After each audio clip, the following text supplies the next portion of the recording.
बोलिए पंच परमेष्टि भगवान की, देवादि देवादिनाथ भगवान की, चिंतामणि पारशुनाथ भगवान की, महावीर भगवान की, गुरुराज श्री विद्याभूषण श्रीमती सरस्वती महाराज की। बोले परम पूज्य गुरु समाज दृष्टि भूषण जी माता जी की।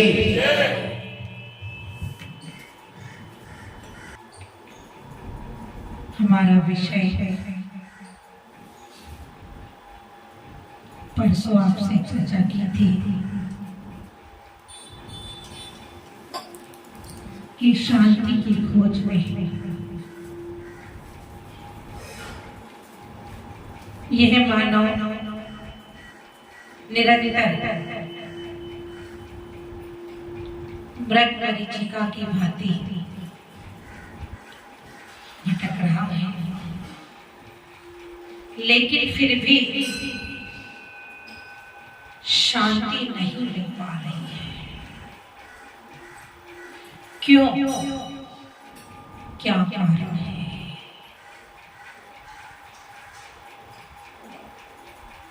उस पर बताया भी था कि आज हमारी जो तृष्णा रूपी जो बेटी है वह नहीं कर पा रही है। हमारे अंदर निरंतर आकुलता व्याकुलता बनी हुई है। उस आकुलता से व्याकुलता से दूर होने के लिए हमें सच्चे देव शास्त्रों की शरण में आना होगा, क्योंकि जब तक हम सच्चे देव शास्त्रों की शरण में नहीं आएंगे हमें सम्यक दर्शन की प्राप्ति नहीं हो सकती। अभी भैया जी ने बताया भी था आपको कि लोग आपत्ति काल में इधर उधर भटक जाते हैं। थोड़ी सी कोई परेशानी आती है और हम मिथ्यात्व में फंस जाते हैं। उस मिथ्यात्व से हमें बाहर निकलना है। जब उन्होंने कहा तो एक दो लोगों के हाथ गर्दन हिल गई कि हम लोग मिथ्यात्व का पालन नहीं करते, लेकिन इस तरह कुछ व्यवस्थाएं ऐसी हैं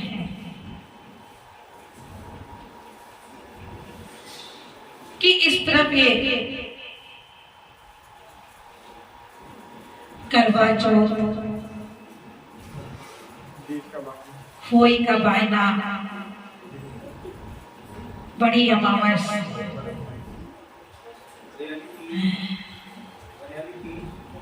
ये सब क्या शायद आप लोग नहीं बनाते होंगे। नहीं तो दिल्ली जैसी नगरी में देखा जाता है और यहाँ तक कि दीपावली आती है और दीपावली पर लड़की के यहाँ पर वो खांड की क्या भेजते हैं? भेजते हो कि नहीं भेजते? चिंता नहीं करना, हटनी किसका प्रतीक है? शमोशरण का प्रतीक है, मानस तम का प्रतीक है। और उस मानस तम का प्रतीक शमोशरण का जो प्रतीक है, उस हटनी का बाद में क्या करते हैं पता है आप लोग को? तोड़ते हैं और चांदी के साथ साथ लोग कहते हैं कि चीनी की शुभ होती है, इसलिए भेजते हैं। मजबूरी है लड़की वालों की।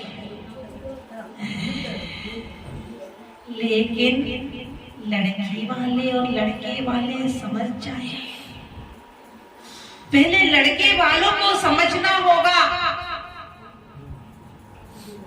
वह हाथ जोड़ करके पहले कहते हैं, बहन जी हमारे यहाँ पर यदि आपको हटनी भेजती है तो किसी और चीज की भेजते हैं, लेकिन चीनी की ना भेजे।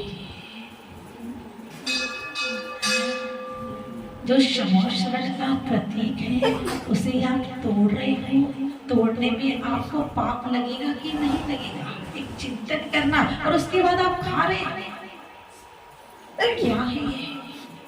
कहाँ मिथ्यात्व में फंसे हुए हो? अरे इसी मिथ्यात्व से हमें हटना है। जरा सी कोई परेशानी आती है, जो जहां कहता है वहां भाग जाते हैं। क्यों? क्योंकि हमें अपने अंदर, हमारे अंदर विश्वास की कमी है। हमारा विश्वास एक डॉक्टर के प्रति तो है, एक धोबी के प्रति तो है। यदि आप धोबी को वस्त्र देते हैं तो उस समय नहीं पूछते कि भाई तुम वस्त्र को जला तो नहीं दोगे, फाड़ तो नहीं दोगे। एक वकील से आप यह नहीं पूछते कि मेरा केस हरा तो नहीं दोगे। चिंतन करना, जो विश्वास हमारा उधर है, वह विश्वास हमारा किसके प्रति होना चाहिए? तीन लोक के नाथ के प्रति, जिनवाणी मां के प्रति, गुरु के प्रति। कितनों का विश्वास है? ईमानदारी से बताना। तीन लोक के नाथ के प्रति कितने लोगों का विश्वास है? सभी का। ईमानदारी से कह रहे हो? पूर्णतः बहुत बढ़िया। और जिनवाणी मां के प्रति कितने लोगों का विश्वास है? कितने लोगों को प्यार है जिनवाणी मां से? सभी को है। प्रभु से भी सभी को प्यार है कि नहीं है? सभी को है। और गुरुओं से सभी को है। कितने परसेंट आप लोगों को देव शास्त्रों के प्रति लगाव है, प्यार है? बता दो। 100? अच्छा चलो कोई बात नहीं। अभी आप ही लोगों से पूछ लेते हैं कि आप लोगों को कितना प्यार है। अभी आप कह रहे थे कि जिनवाणी माँ से, देव से, गुरु से हमें 100% लगाव है। ईमानदारी से बताना कि सुबह अभिषेक का टाइम है, ठीक 6 बजे और आपका बेटा यूएस से आ रहा है। यूएस से आ रहा हो 5-7 साल के बाद, कहाँ जाओगे? ईमानदारी से बताना। अभी भैया ने बोला था कि यहाँ कुछ भी कह दोगे। कहाँ जाओगे? क्यों? क्या बेटा घर नहीं आएगा? चिंतन करना। अभी तो आपने कहा था कि देव के प्रति मेरा प्यार है, 100% प्यार है। किससे प्यार है आपका ज्यादा? किससे है ज्यादा? मोह कहाँ है?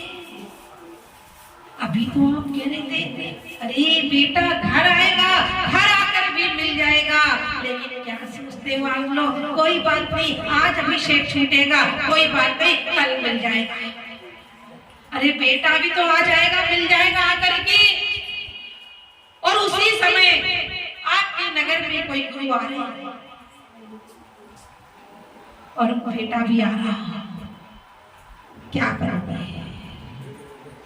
बेटे के पास ही जाओगे ना, क्योंकि मैंने परसों भी कहा था आप लोगों से कि झूठ मत बोलना, छल नहीं करना, कपट नहीं करना, मायाचारी नहीं। और जिनवाणी माँ से कितना प्यार है आप लोगों को। देव की बात तो आपने बता दी, समझ में आ गई मेरे से। गुरु की बात भी समझ में आ गई, अब जिनवाणी माँ की बात बता दीजिए। आप यदि यहाँ से अपने बैग में लेकर के जिनवाणी जाते हैं और वह जिनवाणी कहाँ लेकर जा रहे हैं? आगे क्या है? ताते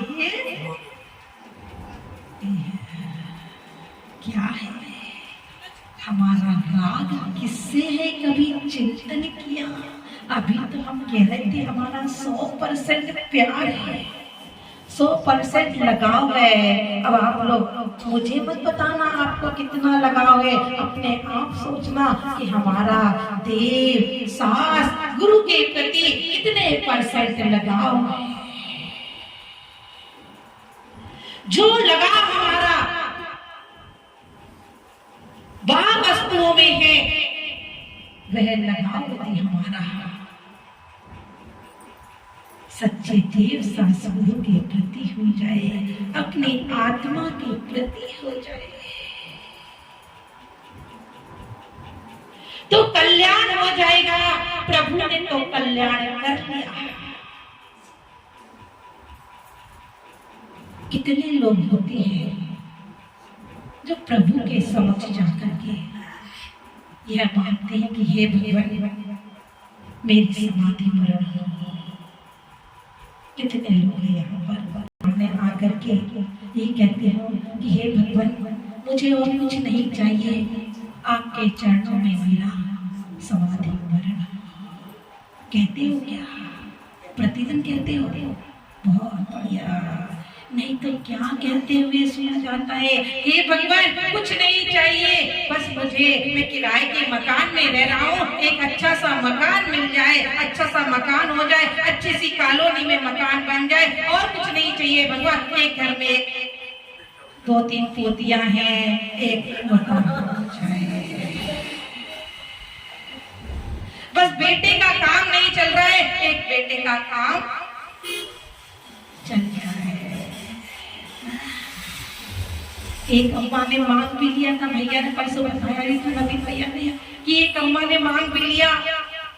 जब उसने सिद्धि करी तो देव ने कहा कि कुछ मांग ली अम्मा, लेकिन एक ही चीज मांगना।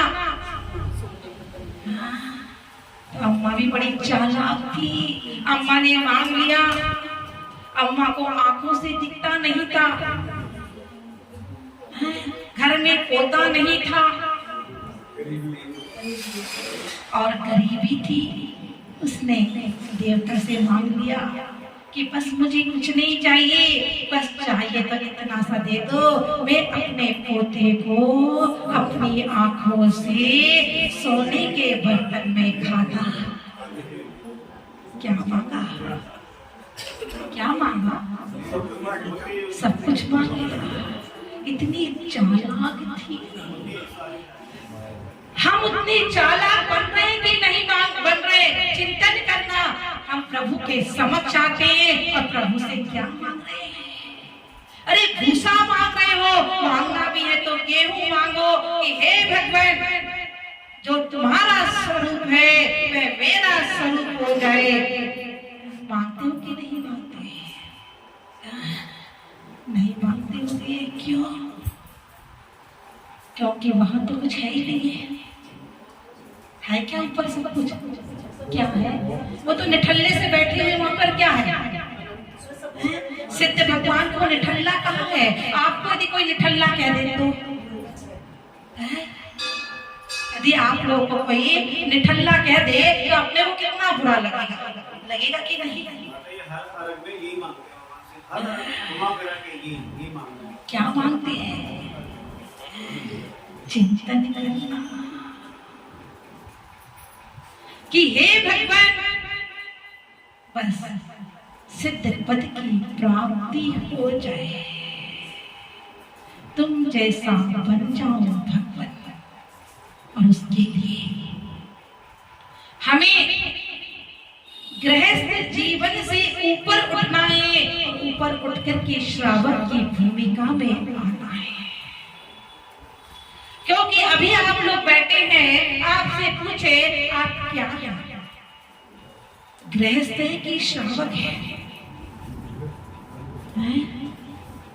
आप लोग श्रावक कहते हो अपने आप को। आप गृहस्थ है कि श्रावक है? जो चारों ओर से ग्रसित है वह क्या है? चारों तरफ से फंसा हुआ है, रचा पचा हुआ है, गृहस्थ है और इनसे ऊपर उठ गया वह श्रावक है। श्रद्धावान, श्रा से श्रद्धावान, वा से विवेकवान और का से क्रियावान, वह होता है श्रावक। तो हमें श्रावक की भूमिका में आना है। सम्यक दर्शन की प्राप्ति करना है। एक बार एक व्यक्ति ने भरत चक्रवर्ती से पूछ लिया कि आप नहीं रहता है, वह मात्र परिवार में फंसा हुआ है तो कर्तव्य का पालन करता है कि मुझे कर्तव्य का पालन करना है, मुझे रचना बचना नहीं है। यदि प्रभु की भक्ति कर रहे हैं तो प्रभु की भक्ति में लीन रहते हैं। और हम और आप प्रभु की भक्ति कर रहे हैं या प्रवचन सुन रहे हैं? अभी आप लोग प्रवचन सुन रहे हैं और प्रवचन सुनते सुनते किसी का फोन आ जाए, वह कह रहा है कि पड़ोसी की दुकान से ले लूंगा। यदि आपके भाग में है, आप घंटे क्या 2 घंटे बाद भी जाओगे तो वह घूम फिर करके आएगा, उसे कहीं समझ में नहीं आएगा और वह आकर के आपकी दुकान से सामान ले लेगा और आपके भाग्य में नहीं है।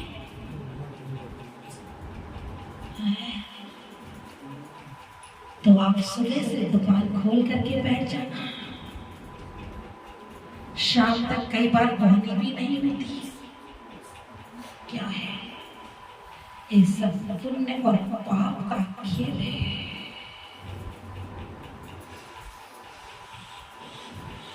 आचार्य श्री ने एक पुण्य पाप शतक लिखा था, उसमें उन्होंने कुछ चंद लाइनें लिखी थी कि पुण्य उदय में कूकर घोड़े, पुण्य उदय में कूकर घोड़े दूध जलेबी खाते हैं, पाप उदय में हम मानव भी टुकड़ों को तरसाते हैं। कि जब जीव का पुण्य का उदय होता है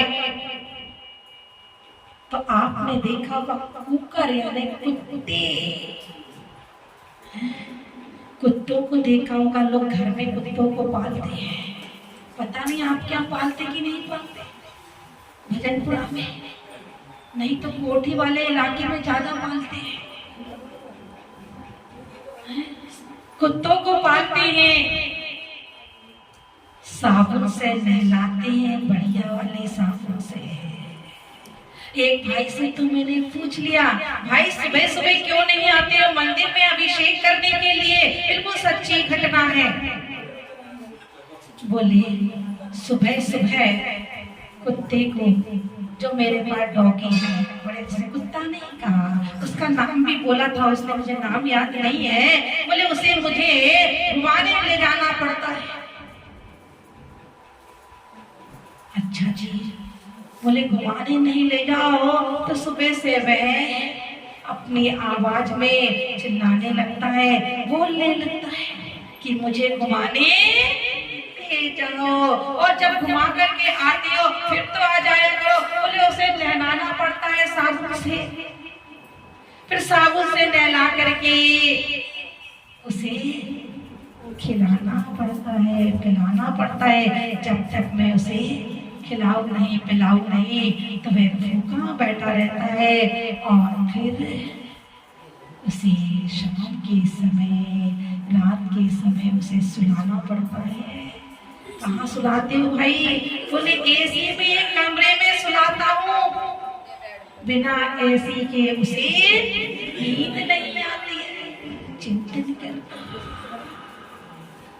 पुण्य उदय में कर घोड़े, दूध जलेबी खाते हैं, और पाप उदय में हाँ माना भी ऐसे भी है कि घर में बूढ़े माता पिता पड़े हुए, उनको रोटी को परेशान करते हैं, वृद्ध आश्रम में जाकर के छोड़ देते हैं, और मरने के बाद भी कई जाते नहीं है, कह देते हैं वही संस्कार कर दो भैया, मुझे टाइम नहीं है। जिस माँ बाप ने आपको पाल पोस करके बड़ा किया,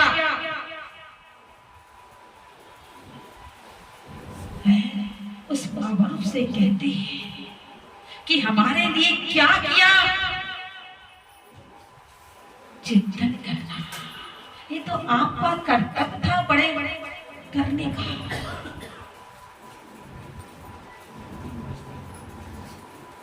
और माँ बाप पढ़ाते हैं, लिखाते हैं, बाहर भी भेज देते हैं, अच्छे अच्छे पदों पर भेज देते हैं, लेकिन माँ बाप को साथ में रखने को तैयार नहीं होती। एक बिल्कुल सच्ची घटना है। एक व्यक्ति यूएस चला गया और बूढ़े बाप को दिल्ली के अंदर ही छोड़ करके चला। ना हम तो ज्यादा अच्छी चिंतन करना, ये सब क्यों हो रहा है? हमारे अंदर संस्कार की कमी। हमें संस्कारित होना पड़ेगा। जब हम संस्कारित होंगे तो हमारे बच्चे भी संस्कारित होंगे। हम बच्चों को बचपन में मंदिर लाएंगे तो बच्चे बचपन में आपको लेकर के आएंगे। ध्यान रखना, यदि आप अपने माता पिता के साथ जैसा व्यवहार करोगे, आपके बच्चे भी आपके साथ वैसा ही व्यवहार करेंगे। ध्यान रखना। एक बहू ने देखा कि मेरी सास अपनी सास को मिट्टी के बर्तन में भोजन कराती है। नई बहू आई थी। जब नई बहू ने देखा तो उसे कुछ अच्छा नहीं लगा, क्योंकि वह बहू बहुत संस्कारित परिवार की बहू थी। अब वह सोच रही है कि मैं अपनी सास को कैसे सिखाऊं कि अपनी सास के साथ ऐसा व्यवहार क्यों कर रही है, मिट्टी के बर्तन में भोजन क्यों करा रही है। तो उसने आइडिया लगाया। जब उसकी सास अपनी सास को मिट्टी के बर्तन में भोजन कराती, तो वह जो बहू आई थी वह बर्तन उठा उठा करके धो धो करके रखने लगी। जब धो धो करके बर्तन रखने लगी तो सास ने पूछ लिया, बहू ये बर्तन क्यों रख रही है? बोले, मम्मी जी हमारे घर की प्रथा है कि जब बूढ़े हो जाते हैं तो बूढ़े लोग को मिट्टी के बर्तन में भोजन दिया करते हैं। कल आप बूढ़ी होंगी, उस समय पता नहीं बर्तन मिले ना मिले, महंगाई का जमाना है, महंगाई हो जाएगी तो क्या करेंगी? तो चिंतन करना,